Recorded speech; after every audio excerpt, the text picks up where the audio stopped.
ফতুল্লা ২ নং ওয়ার্ডের শিশুকল্যাণ প্রাথমিক বিদ্যালয় এলাকায় দীর্ঘদিন ধরে চলমান পানির সংকট ও ড্রেনেজ সমস্যার সমাধানে কার্যকর পদক্ষেপ নিতে উদ্যোগ নিয়েছেন সমাজসেবক সাগর সিদ্দিকী, ছাত্র বিষয়ক সম্পাদক, ফতুল্লা থানা বিএনপি।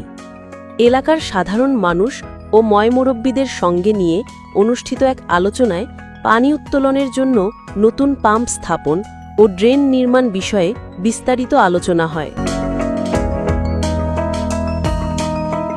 সভায় উপস্থিত ছিলেন এলাকার গণ্যমান্য ব্যক্তিবর্গ, যাদের মধ্যে ছিলেন তুফানি প্রধান মসজিদের সভাপতি তুষার আহমেদ মিঠু, প্রধান মসজিদের সাবেক সভাপতি দুলাল সিদ্দিকী, বিশিষ্ট ব্যবসায়ী ও সমাজসেবক মুহাম্মদ সেলিম হক, সমাজসেবক মুহাম্মদ আব্দুর রব, মুহাম্মদ ফিরোজ, মুহাম্মদ মিজান, মুহাম্মদ তৌকির।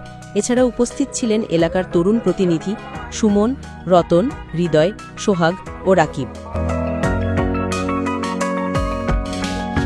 সাগর সিদ্দিকী জানান, এই প্রকল্প দ্রুত বাস্তবায়নের জন্য ইউএনও অফিসের মাধ্যমে প্রশাসনিক প্রক্রিয়া শুরু করা হবে।